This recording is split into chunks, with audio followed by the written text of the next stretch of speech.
Good morning digital Gurukul में आप सभी का स्वागत है। मैं एकांश लेकर आया हूँ इडुटेरिया बुक का क्वेश्चन बैंक जो प्रैक्टिस सेट नंबर 6 है। तो चलिए बिना देर किए हुए हम लोग प्रैक्टिस सेट नंबर 6 को सॉल्व करेंगे। फ्रेंड्स, अगर हमारा चैनल डिजिटल गुरुकुल को लाइक सब्सक्राइब और शेयर नहीं किए हैं तो प्लीज़ प्लीज़ हमारे चैनल को लाइक कीजिए, सब्सक्राइब कीजिए और शेयर कीजिए। आइए हम देखते हैं पहला नंबर क्वेश्चन। हमारा पहला क्वेश्चन है, हेलिना रक्षा उपकरण को किस देश ने विकसित किया था? तो बताइए, हेलिना रक्षा उपकरण को किस देश ने विकसित किया था?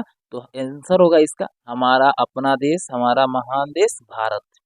और हेलिना क्या है? एक एंटी टैंक गाइडेड मिसाइल है जिसको डीआरडीओ द्वारा विकसित किया गया था और इसका मारक क्षमता क्या है? 7 किलोमीटर था। आइए देखते हैं question number second.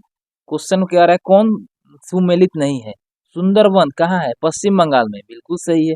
Bhitarkanika national park है एक, कहाँ पर है? उड़ीसा में है। पीताम्बरम कहाँ है? तमिलनाडु में, बिल्कुल सही है।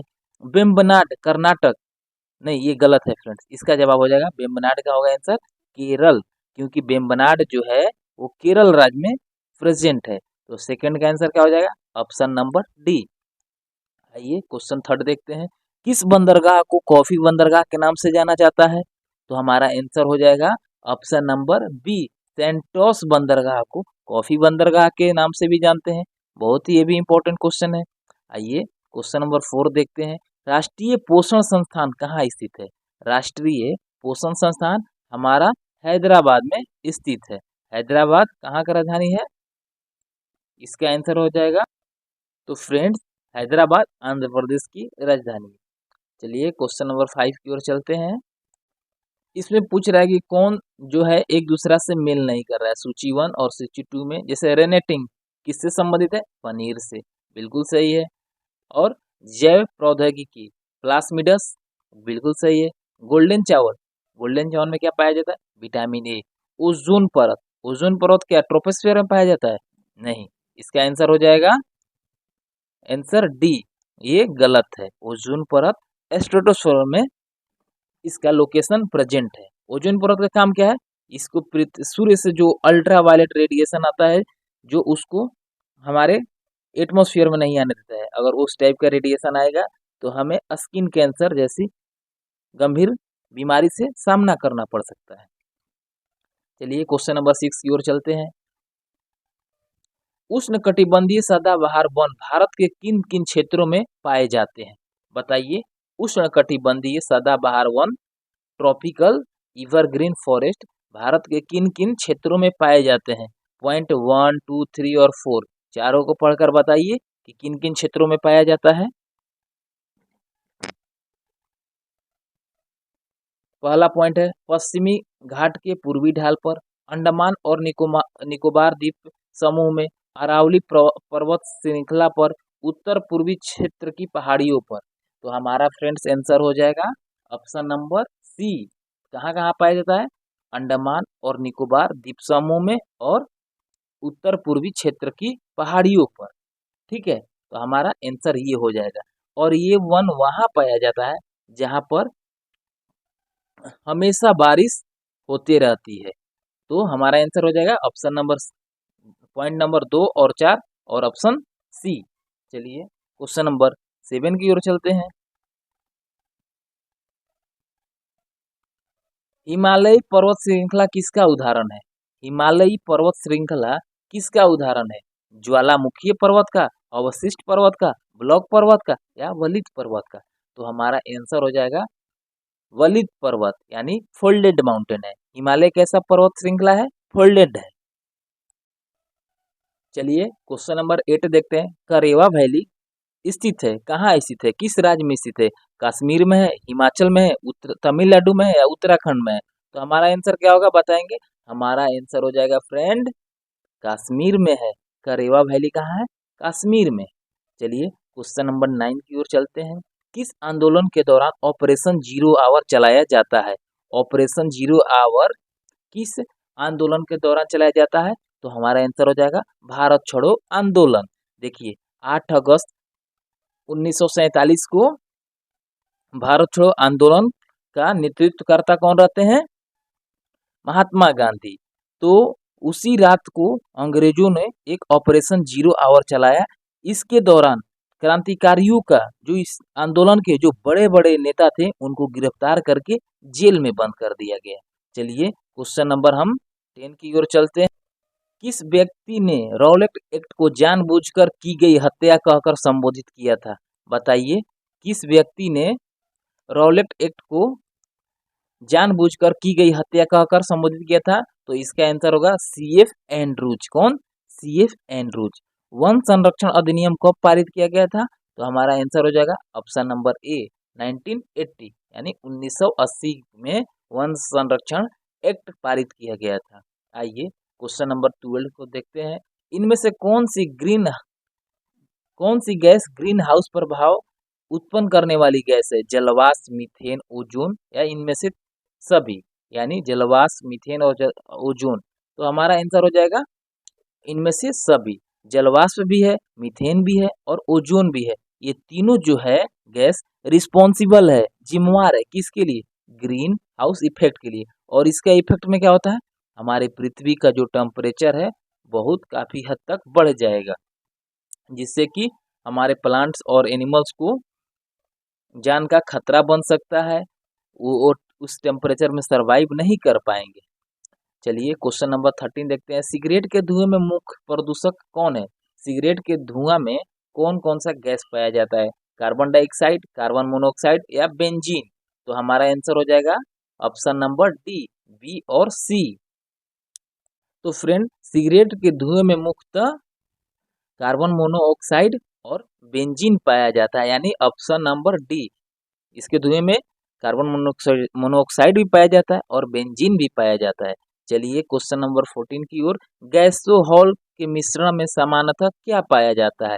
तो इसके मिश्रण में सामान्यतः 90% पेट्रोल और 10% एल्कोहल पाया जाता है, यानी कि हमारा आंसर हो जाएगा ए। गैसोहॉल में 90% पेट्रोल, 10% एल्कोहल।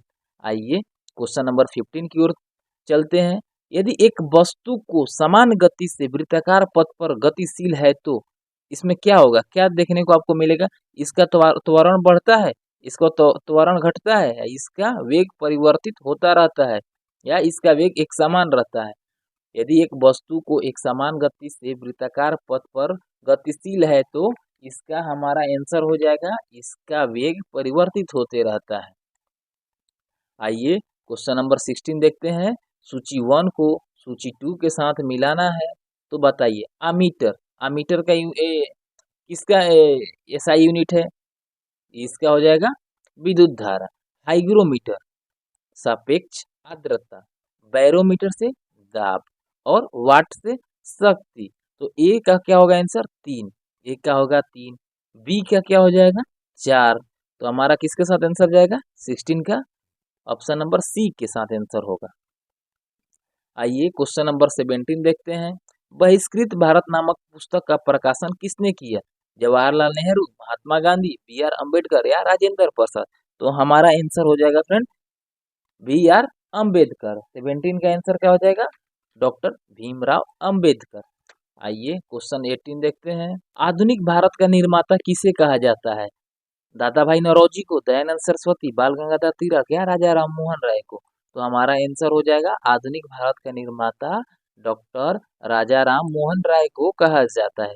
चलिए क्वेश्चन नंबर 19 की ओर चलते हैं। फ्रेंड्स हमारा 19 क्वेश्चन है ड्यूस, डबल फॉल्ट जैसे शब्द का संबंध किस खेल से है? बताइए इसका आंसर क्या होगा? ड्यूस और डबल फॉल्ट जैसे वर्ड्स का संबंध किस खेल से है? तो हमारा आंसर हो जाएगा लॉन टेनिस। लॉन टेनिस से ये दोनों शब्द का संबंध है। प्राक्कलन समिति के संबंध में निम्न कथन पर विचार कीजिए। हम देखते हैं पॉइंट 1, 2, 3 और 4। इसमें सदस्यों की संख्या 25 होती है, बिल्कुल सही है। इसके सदस्यों में सदस्य 10 लोकसभा और 15 राज्यसभा के होते हैं, बिल्कुल सही है।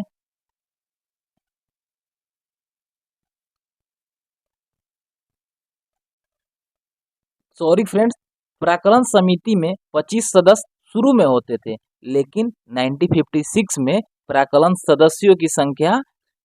समिति के सदस्यों की संख्या 25 से बढ़ाकर 30 कर दी गई, तो ये गलत है, पॉइंट 1 गलत है। आइए पॉइंट सेकंड की ओर देखते हैं। इसके सदस्यों में सदस्य 10 लोकसभा से और 15 राज्यसभा के होते हैं, बिल्कुल गलत है। प्राक्कलन समिति एक ऐसा समिति है जिसमें टोटल लोकसभा का ही सदस्य होते हैं, यानी 30 मेंबर लोकसभा का ही होते हैं, इसमें कोई मेंबर राज्यसभा का नहीं होता है। इसका कार्यकाल 3 वर्ष का होता है। हमारा तीसरा नंबर पॉइंट है, इसका कार्यकाल 3 वर्ष का होता है, नहीं, बिल्कुल गलत है। इस सदस्य का कार्यकाल 3 वर्ष नहीं होता है, कितना होता है, 1 वर्ष होता है। पॉइंट नंबर 4 क्या है, कोई भी मंत्री समिति का सदस्य नहीं हो सकता, ये बिल्कुल सही है। कोई भी मंत्री इस समिति का सदस्य नहीं हो सकता है, तो इसका आंसर क्या होगा, ऑप्शन नंबर 4, यानी केवल 4 नंबर सही है। तो इसका कौन सा हो सकता है, इसका कार्यकाल पहले हम देखते हैं। इसका कार्यकाल 1 वर्ष का होता है। मंत्री इस समिति के सदस्य नहीं होते हैं। समिति का जो अध्यक्ष होता है लोकसभा के अध्यक्ष द्वारा मनोनीत होता है, ठीक है। तो इतना चीज हमारा प्राक्कलन समिति के बारे में होता है। कोई भी मंत्री समिति का सदस्य नहीं हो सकता है, ये बिल्कुल सही है। बाकी ये 3 पॉइंट गलत था। इसकी सदस्यों की संख्या पहले 25 थी, लेकिन 1956 के समय के बाद 30 कर दी गई। इसमें 10 लोकसभा और 15 राज्यसभा, नहीं, टोटल 30 का 30 मेंबर लोकसभा से थे। इसका कार्यकाल 3 वर्ष का ना होकर 1 वर्ष का था। चलिए क्वेश्चन नंबर हम 20 की ओर चलते हैं। राज्यपाल के सम्मेलन की अध्यक्षता कौन करता है? राज्यपाल के सम्मेलन की अध्यक्षता हमारे प्रेसिडेंट करते हैं। वर्तमान में हमारे प्रेसिडेंट कौन है? द्रौपदी मुर्मू जी हैं, जो एक आदिवासी महिला हैं, जो आदिवासी परिवार से संबंधित हैं। आइए क्वेश्चन नंबर 22 देखते हैं। बोल रहा है सूची 1 को सूची 2 के साथ मिलान कीजिए, तो बताइए इसका आंसर क्या होगा। आइए हम मिलाते हैं सूची 1 के साथ सूची 2 को। तो देखिए, संघ सरकार का उल्लेख किस भाग में है? तो इसका हो जाएगा भाग 5 में। निर्वाचन किस में है? बताइए। निर्वाचन है हमारा, बताइए निर्वाचन का संबंध भाग किससे है? तो निर्वाचन का संबंध भाग 15 से है। और बताइए भाग 10 किससे संबंधित है? तो भाग 10 का संबंध अनुसूचित जाति और अनुसूचित जनजाति के क्षेत्र से संबंधित है। और भाग 20 किससे संबंधित है? तो संविधान संशोधन, ठीक है। तो हमारा किसके साथ ऑप्शन जाएगा? तो हमारा ऑप्शन जाएगा डी के साथ। भाग 5 संघ संविधान, भाग 10 अनुसूचित जाति और जनजातीय क्षेत्र, भाग 15 निर्वाचन और भाग 20 संविधान संशोधन प्रक्रिया। ये चारों जो भाग है, इसको चारों को आप लोग याद रखिएगा, बहुत ही वीवीआई क्वेश्चन है। चलिए क्वेश्चन नंबर 23 देखते हैं। आयरलैंड के संविधान से भारतीय संविधान में लिया गया है। आयरलैंड के जो संविधान में हम एक लिए हुए हैं सिद्धांत, तो उसका क्या नाम है, जो भारतीय संविधान ने भी उसे एडॉप्ट किया है? तो बताइए कौन सा आंसर होगा। तो फ्रेंड्स हमारा आंसर हो जाएगा राज्य के नीति निर्देशक तत्व जो है, directive principle of state policy जो है, हमारे भारतीय संविधान में एडॉप्ट किया गया है। वो कहाँ से है? आयरलैंड से है। तो 23 का आंसर क्या हो जाएगा? डी। और राष्ट्रपति की निर्वाचन पद्धति, यानी कि राष्ट्रपति की भी जो निर्वाचन पद्धति है वो भी हो जाएगा आयरलैंड के संविधान से लिया गया है। राज्यसभा के लिए सदस्यों की नामांकन कहाँ से लिया गया है? आयरलैंड से लिया गया है। और यानी कि तीनों जो सिद्धांत लिया गया है हमारे आयरलैंड के संविधान से लिया गया है। तो इसका आंसर हो जाएगा ऑप्शन नंबर डी। चलिए क्वेश्चन नंबर 24 की ओर चलते हैं। 24 नंबर क्वेश्चन है, निम्नलिखित में से कौन सा अनुच्छेद उच्च न्यायालय को अभिलेखीय न्यायालय का दर्जा देता है? कौन सा एक अनुच्छेद है जो उच्च न्यायालय को एक अभिलेखीय न्यायालय का दर्जा देता है? तो हमारा आंसर हो जाएगा फ्रेंड ऑप्शन नंबर बी, यानी कि अनुच्छेद 215 के तहत उच्च न्यायालय को अभिलेखीय न्यायालय का दर्जा देता है। भारत का संविधान किस प्रकार का है? एकात्मक है, संघात्मक है, साधारणतः एकात्मक तथा विशेष स्थिति में संघात्मक है, या उपरोक्त में से कोई नहीं। तो फ्रेंड हमारा आंसर हो जाएगा ऑप्शन नंबर सी, भारत का संविधान साधारणतः एकात्मक तथा विशेष स्थिति में संघात्मक है। चलिए क्वेश्चन नंबर 26 की ओर चलते हैं। क्वेश्चन नंबर 26 है, भारत का संविधान कहता है कि अवशिष्ट अधिकार किसके पास रहेंगे? तो हमारा आंसर हो जाएगा, बताइए क्या होगा? भारत का संविधान कहता है कि अवशिष्ट अधिकार किसके पास रहेंगे? तो हमारा आंसर हो जाएगा राष्ट्रपति के पास रहेंगे। अवशिष्ट अधिकार किसके पास रहेंगे? राष्ट्रपति के पास रहेंगे। चलिए हम चलते हैं क्वेश्चन नंबर 27 की ओर। 27 नंबर क्वेश्चन, किस प्रस्ताव को पारित किए जाने पर मंत्री परिषद को इस्तीफा देना पड़ता है? बताइए क्या होगा आंसर? किस प्रस्ताव को पारित किए जाने पर मंत्री परिषद को इस्तीफा देना पड़ता है? तो हमारा आंसर हो जाएगा फ्रेंड ऑप्शन नंबर सी, यानी अविश्वास प्रस्ताव के तहत। लोकलेखा समिति से संबंधित तथ्यों में सही कौन है? इसमें कुल 22 सदस्य होते हैं, बिल्कुल। तो इसमें 22 सदस्य में कौन? 15 लोकसभा और 7 राज्यसभा। पॉइंट नंबर सेकंड देखते हैं, इसमें राज्यसभा के 15 सदस्य होते हैं, बिल्कुल गलत। मैंने अभी क्या आपको बताया कि लोकसभा का 15 और राज्यसभा का 7 होते हैं, तो ये 15 ना होकर 7 होना चाहिए, जो पॉइंट नंबर सेकंड गलती है। और फ्रेंड एक और बात है कि जो लोकलेखा समिति है वो एस्टिमेटेड कमिटी यानी प्राकलन समिति का जुड़वा बहन के भी नाम से जाना जाता है, यानी कि प्राकलन समिति और लोकलेखा समिति दोनों जुड़वा बहन है। चलिए क्वेश्चन नंबर पॉइंट नंबर 3 देखते हैं, इस समिति के सदस्यों को प्रतिवर्ष आनुपातिक प्रतिनिधि के आधार पर चयन किया जाता है, बिल्कुल सही है। तो हमारा आंसर ए और 3 यानी ऑप्शन ए के साथ जाएगा। तो 28 का आंसर ऑप्शन ए। चलिए क्वेश्चन नंबर 29 की ओर, गिल्ट एज्ड मार्केट निम्न में से किससे संबंधित है? तो हमारा आंसर हो जाएगा सरकारी प्रतिभूतियों के व्यापार से। सरकारी प्रतिभूतियों के व्यापार से गिल्ट एज्ड मार्केट संबंधित है। क्वेश्चन नंबर 30 बताइए, चालू खाते के संदर्भ में किस वर्ष रुपयों को पूर्ण रूप से परिवर्तनीय घोषित कर दिया गया? क्या होगा हमारा आंसर? चालू खाते के संदर्भ में किस वर्ष रुपयों को पूर्ण रूप से परिवर्तनीय घोषित कर दिया गया? तो हमारा आंसर हो जाएगा ऑप्शन नंबर डी 1994। बताइए क्वेश्चन नंबर 31 बहुत ही वीवीआई क्वेश्चन है, डायमेंटीना गर्त यानी खाई किस महासागर में स्थित है? प्रशांत महासागर में है, हिंद महासागर में है, अटलांटिक महासागर में या आर्कटिक महासागर में? तो हमारा आंसर हो जाएगा हिंद महासागर में है। और प्रशांत महासागर में मेरियाना ट्रेंच है जो प्रशांत महासागर में है। और अटलांटिक महासागर का आकार कैसा है? हमारे अल्फाबेट एस की आकार का अटलांटिक महासागर है। और विश्व का सबसे बड़ा महासागर कौन है? प्रशांत महासागर है। इसके बाद कौन है? अटलांटिक महासागर है। चलिए क्वेश्चन नंबर 32 की ओर चलते हैं, बरमूडा त्रिभुज का त्रिकोण किस महासागर में स्थित है? तो हमारा आंसर बताइए क्या होगा? तो इसका फ्रेंड आंसर हो जाएगा 32 का ऑप्शन नंबर सी, उत्तर पश्चिम अटलांटिक महासागर में है। बरमूडा त्रिभुज जो है, बरमूडा ट्रायंगल हमारे उत्तर पश्चिम अटलांटिक महासागर में है। लोगों का ऐसा कहना है कि इस क्षेत्र में अगर कोई भी जहाज जाती है तो डूब जाती है। अभी तक इसका क्लियर फैक्ट नहीं पता है। आइए क्वेश्चन नंबर 33 देखते हैं, आग्नेय चट्टान ग्रेनाइट का रूपांतरित रूप है। आग्नेय चट्टान ग्रेनाइट का रूपांतरित रूप क्या है? बताइए। तो हमारा आंसर हो जाएगा फ्रेंड इसका नीस। आग्नेय चट्टान जो ग्रेनाइट है उसका एक रूपांतरित रूप क्या है? ट्रांसफॉर्म रूप क्या है? नीस है। आइए क्वेश्चन नंबर 34 की ओर चलते हैं, अंतरिम सरकार में मुस्लिम लीग में कितने प्रतिनिधि शामिल हुए थे? अंतरिम सरकार में मुस्लिम लीग के कितने प्रतिनिधि शामिल हुए थे? 4, 5, 6 या 3?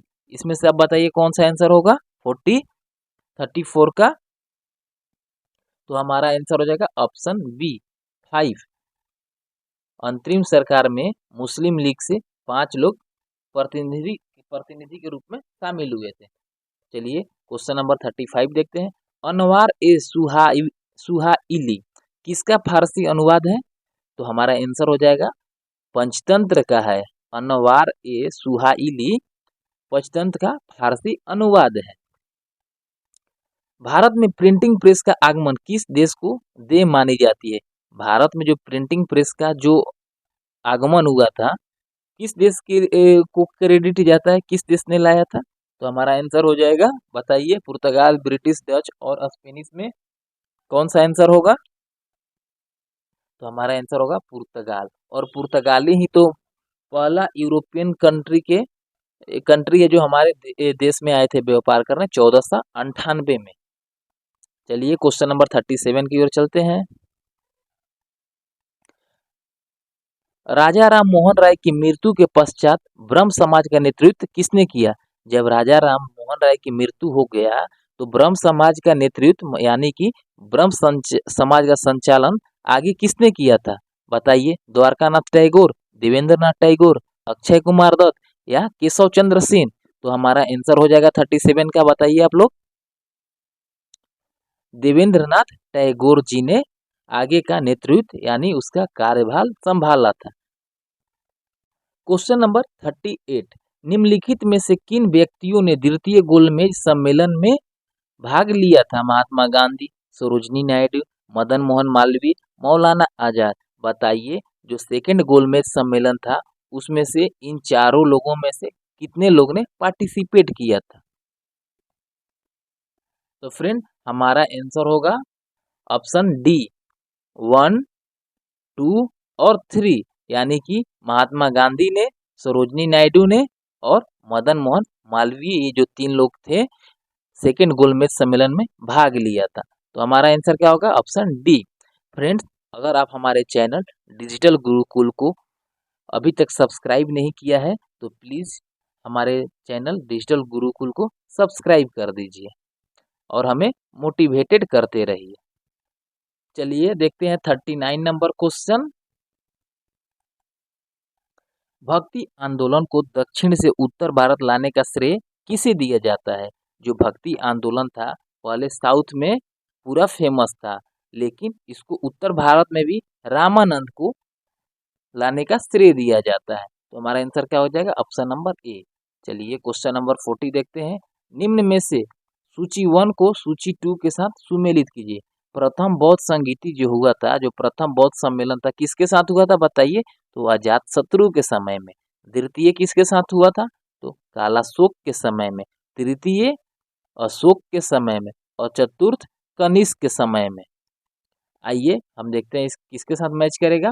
ए का हो जाएगा 4 और बी का हो जाएगा 3, यानी ऑप्शन बी होगा। चलिए क्वेश्चन नंबर 41 देखते हैं।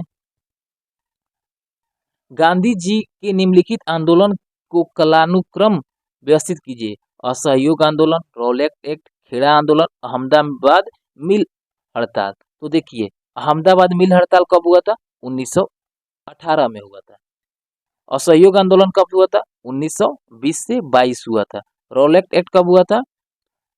1919 में हुआ था। खेड़ा आंदोलन कब हुआ था? 1918 में हुआ था। अहमदाबाद मिल हड़ताल कब हुआ था? 1918 में हुआ था। लेकिन खेड़ा आंदोलन से पहले अहमदाबाद मिल हड़ताल हुआ था। तो सबसे अगर हमको इसको सजाएंगे तो सबसे पहले क्या हुआ था? अहमदाबाद मिल हड़ताल, यानी कि ऑप्शन 4। उसके बाद खेड़ा आंदोलन 3, उसके बाद रॉलेट, ये तो 1919 में हुआ था। उसके बाद असहयोग आंदोलन, वो तो 1920 से 22 तक चला था। तो यानी 4, 3, 2, 1 होगा, ऑप्शन डी के साथ चला जाएगा। चलिए क्वेश्चन नंबर 42 देखते हैं। नाभिक के अलावा कोशिका के किस कोशिकांग में डीएनए होता है? बताइए, क्वेश्चन 42 का आंसर क्या होगा? नाभिक के अलावा कोशिका के माइटोकॉन्ड्रिया में डीएनए होता है। नाभिक के अलावा कोशिका के माइटोकॉन्ड्रिया में भी डीएनए पाया जाता है। जैसे न्यूक्लियस में क्या पाया जाता है? डीएनए पाया जाता है, वैसे माइटोकॉन्ड्रिया में भी पाया जाता है। किन गुणों में हार्मोन में एंजाइम से भिन्न होते हैं। क्वेश्चन क्या है कि क्या डिफरेंस है कि किन गुणों में हार्मोन में एंजाइम से भिन्न होते हैं। हार्मोन जो होते हैं एंजाइम से क्यों भिन्न होते हैं बताइए। तो हमारा आंसर हो जाएगा ये सभी प्रोटीन नहीं है। हार्मोनों में एंजाइम से भिन्न होते हैं। किन गुणों में हार्मोन में एंजाइम से भिन्न होते हैं। तो हार्मोन में प्रोटीन नहीं होता है, बाकी एंजाइम में प्रोटीन होता है। चलिए क्वेश्चन 43 की ओर चलते हैं। क्वेश्चन नंबर 44 है, निम्न में से कौन सा रोग विटामिन ए की कमी के कारण होता है। बताइए विटामिन ए के कमी के कारण कौन सा रोग होता है। तो हमारा आंसर हो जाएगा जीरोपैथेलमिया। जीरोपैथेलमिया एक डिजीज है जो विटामिन ए की कमी से होता है। क्वेश्चन नंबर 45, एक बायोटेक्निक जिसमें अल्ट्रासोनिक ध्वनि का उपयोग किया जाता है। एक बायोटेटिक है जिसमें अल्ट्रासोनिक साउंड का उपयोग किया जाता है। उसका आंसर क्या हो जाएगा। तो हमारा आंसर हो जाएगा option number A sonography. Sonography जो है इसका आंसर हो जाएगा। क्वेश्चन नंबर 46 देखते हैं। एक लोलक की लंबाई 4 गुनी कर दी जाती है। एक लोलक की लंबाई 4 गुनी कर दी जाती है तो लोलक के झूलने की अवधि पर क्या प्रभाव पड़ेगा। घटती है, दुगनी होती है, 1/4 हो जाती है या 4 गुनी हो जाती है। तो हमारा आंसर हो जाएगा दुगनी हो जाती है। जब एक लोलक की लंबाई 4 गुनी कर दी जाए तो लोलक के झूलने की अवधि पर दुगनी अवधि का प्रभाव पड़ता है। वायु अंगार गैस में मुख्य घटक क्या है। बताइए 47 का आंसर क्या हो जाएगा। वायु अंगार गैस में मुख्य घटक होता है हमारा कार्बन मोनोऑक्साइड, नाइट्रोजन और कार्बन डाइऑक्साइड, यानी ऑप्शन नंबर ए। इनमें से कौन सा हार्मोन पीयूष ग्रंथि से स्रावित नहीं होता है। हमारे पीयूष ग्रंथि कहाँ प्रेजेंट है, हमारे मस्तिष्क में है। तो इसमें से क्वेश्चन ये पूछ रहा है कि पीयूष ग्रंथि से कौन सा हार्मोन सिक्रीट नहीं होता है। बताइए 48 का आंसर क्या होगा। तो हमारा आंसर हो जाएगा कैल्सीटोनिन। कैल्सीटोनिन जो है वो पीयूष ग्रंथि से सिक्रीट नहीं होता है। हमारा आंसर हो जाएगा कैल्सीटोनिन। जो कैल्सीटोनिन जो होता है थायराइड ग्लैंड से सिक्रीट होता है। आइए क्वेश्चन देखते हैं 49, मादा जनन तंत्र में किसको मुख्य जनन अंग कहा जाता है। मादा जनन तंत्र में किसको मुख्य जनन अंग कहा जाता है। डिंडवाही नालिका, अंडाशय, गर्भाशय या अंडाणु। तो हमारा आंसर हो जाएगा डिंडवाहिनी नालिका, यानी फैलोपियन ट्यूब। अगर किसी लेडीज का फैलोपियन ट्यूब ब्लॉक हो जाता है तो उससे प्रजनन के दौरान, या हम बोल सकते हैं उसको बच्चा होने में समस्या हो जाता है। आइए क्वेश्चन नंबर 50 देखते हैं। निम्नलिखित में से कौन सा कार्बोहाइड्रेट पाचन का अंतिम उत्पाद है। निम्नलिखित में से कौन सा कार्बोहाइड्रेट पाचन का अंतिम उत्पाद है। वसा, लिपिड, ग्लूकोज या सेल्यूलोज। तो बताइए क्या आंसर हो जाएगा। इसका आंसर हो जाएगा ग्लूकोज। तो फ्रेंड यहाँ पर हमारा इडुटेरिया बुक का प्रैक्टिस सेट नंबर 6 कंप्लीट होता है, जो बहुत ही इम्पोर्टेंट बुक है अपने आप में। ये हर एग्जाम के लिए काफ़ी बेनिफिशियल है। फ्रेंड अब हम देखेंगे महाजनपद और उसकी राजधानी के बारे में। तो बताइए मगध महाजनपद की राजधानी कहाँ है। गिरिब्रिज या राजगिरी। पुराना नाम गिरिब्रिज था, आज के समय हम लोग राजगिरी या राजगीर बोलते हैं।